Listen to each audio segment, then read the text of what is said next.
নমস্কার। আজকে আমি চারাপোনা মাছের ঝোল এই রেসিপিটি শেয়ার করব।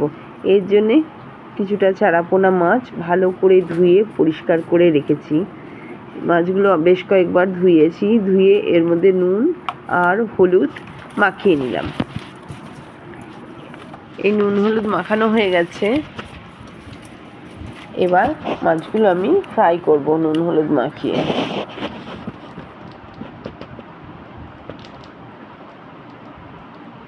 কড়াইতে তেল গরম করতে বসিয়ে দিয়েছি।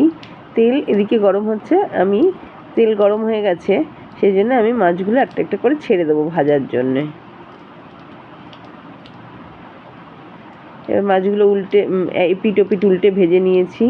মাছ ভাজা হয়ে গেছে। এরকমই ভাজবো, এর থেকে কমও না, এর থেকে বেশিও ভাজবো না। এই একইভাবে সব মাছ আমি ভেজে নেব।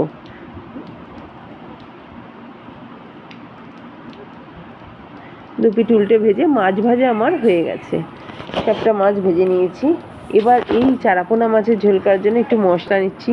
1 চামচ জিরার গুঁড়ো আর 1 চামচ ধনের গুঁড়ো নিয়ে এটাকে একটু জল দিয়ে একটা পেস্ট বানিয়ে রাখবো।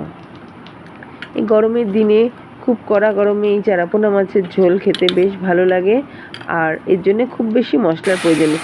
এবার আমি কড়াইতে একটু তেল দিয়ে কালো জিরা ফোড়ন দিয়ে আলু কেটে ধুয়ে রেখেছিলাম, আলু ঝিঙে দিয়ে দিয়েছি। এর মধ্যে 1 চামচ কাশ্মীরি লঙ্কার গুঁড়ো দিলাম আর কিছুটা নুন হলুদ দিয়েছি। আমি প্রথমে কড়াইতে ওইটা এবার ভালো করে আমি কষাতে থাকবো এই আলু আর ঝিঙেটা। আলু ঝিঙে নুন হলুদ আর কাশ্মীরি লঙ্কার গুঁড়ো 1 চামচ দিয়েছি। আমি দিয়ে একটু ভালো করে ভাজা ভাজা মতো করে নেব। একটু হালকা ভাজা ভাজা হয়ে গেছে। এবার আমি এই যে মশলাটা পেস্ট করে রেখেছিলাম, এই মশলাটা এবার এর মধ্যে দিয়ে নেব। দিয়ে দিলাম, মশলাটা দিয়ে নিয়েছি। দিয়ে এবার বেশ কিছুক্ষণ সময় ধরে আস্তে গ্যাসে আমি কষাতে থাকবো। গরমের দিনে এই হালকা ঝোল খুবই ভালো লাগে খেতে।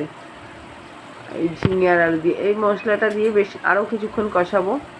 লো স্টিমে কষালে খেতে খুবই ভালো হয়। আর এর মধ্যে আর বেশি কিচ্ছু লাগে না, শুধু ধনে জিরে একটু কাঁচা লঙ্কা দিয়েই এটা হয়ে যাবে এই মাছের ঝোল। এই কিছুটা কাঁচা লঙ্কা কেটে রেখেছি, কুচিয়ে রেখেছি, এই কাঁচা লঙ্কা কুচোটা এবার দিয়ে নিলাম। দিয়ে আর কিছুক্ষণ সময় ধরে নাড়বো। এরকম কষাতে কষাতেই অনেকটা আলুটা সিদ্ধ হয়ে আসবে। এবার আমি কিছুটা জল দিয়ে নিলাম, আরও খানিকটা জল দেবো আমি। পরিমাণ মতো জল দিলাম। জল দিয়ে এবার ঢেকে দেব। ঢেকে আমি আলুটা ভালো করে সিদ্ধ করে নেব, আলুটা ঝিঙেটা।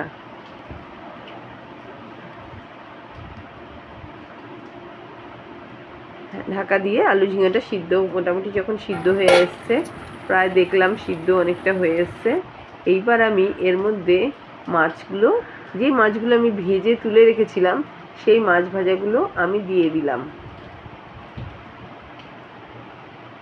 দিয়ে এবার আরও কিছুক্ষণ ঢেকে আমি ফোটাবো। এবার আবার ঢাকা দিয়ে দিলাম, দিয়ে মিনিট 7-8 আবার ফোটাবো। এটাকে ফোটানো হয়ে গেছে। এবার একদম তৈরি হয়ে গেছে জ্যান্ত চারাপোনা মাছের ঝোল। এই জ্যান্ত চারাপোনা মাছের ঝোল পাতলা ঝোল হয়, এতে কোনো সেরকম মশলাও লাগে না, কোনো ঝামেলা নেই, কিন্তু খেতে খুবই ভালো লাগে। গরমে ঝিঙা আলুর এই ঝোল খুব ভালো।